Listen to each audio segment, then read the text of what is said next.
Is your knee pain getting worse? Has your doctor mentioned the phrase total knee replacement? Before you go under the knife, let's slow down and look at the full picture, because a new knee isn't a reset. It's a trade-off, and you deserve the whole story. I'm Jess. I've been a licensed massage therapist since 2008, a licensed acupuncturist since 2014, with an extensive background in sports medicine and nutrition, and I worked years directly in the OR with orthopedic surgeons as a medical sales rep, guiding total joint surgeries, including hundreds of knee replacements. I have seen firsthand what patients are not being told before and after their surgeries, and I'm here to fill in the gaps. So whether you've already had a knee replacement or you're trying to avoid one, this series is for you. Let's dive in. When we talk about knee pain, especially that infamous bone-on-bone diagnosis, we're really talking about long-term inflammation, poor mechanics, and structural breakdown that happens silently over years. Knee replacements aren't step one. They're the final step, when all other strategies have been skipped, ignored, or failed. You might be surprised to learn that the average knee replacement patient isn't 90. Many are in their 50s and 60s and trending younger. But here's the catch.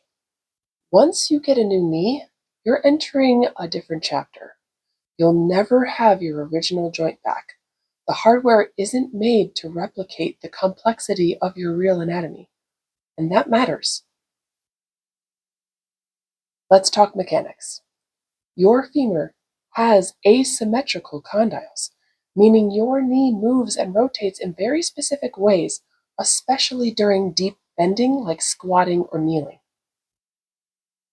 Most prosthetic knees are symmetrical, which means that natural rollback, that smooth backward glide your femur used to do, doesn't happen the same anymore.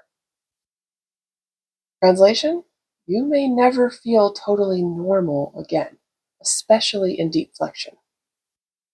Now that's not to scare you, it's to prepare you. If you've already had the surgery, your best outcomes still depend on what you do next. But if you haven't, and your surgeon is suggesting a replacement without first addressing your diet, your movement patterns, your muscular strength, or your joint alignment, that's a red flag. There's a lot we can do to preserve our knees. Clean up inflammation through diet, strengthen the muscles that stabilize the joint, train better posture and gait repatterning. And yes, acupuncture, body work, and movement therapy can go a long way. This series is about giving you back power, because knee replacements are serious, irreversible procedures. If you're going to do it, let it be the last resort, not the first. Thanks for watching. I hope you found this information valuable. If you did, hit that like and subscribe button. And if you want to go a little bit deeper, head over to my website. I'll leave the link down below.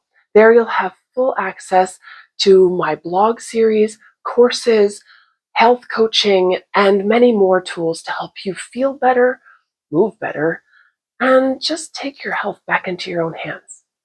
So remember, keep moving, eat something green, and question anything that sounds like a quick fix.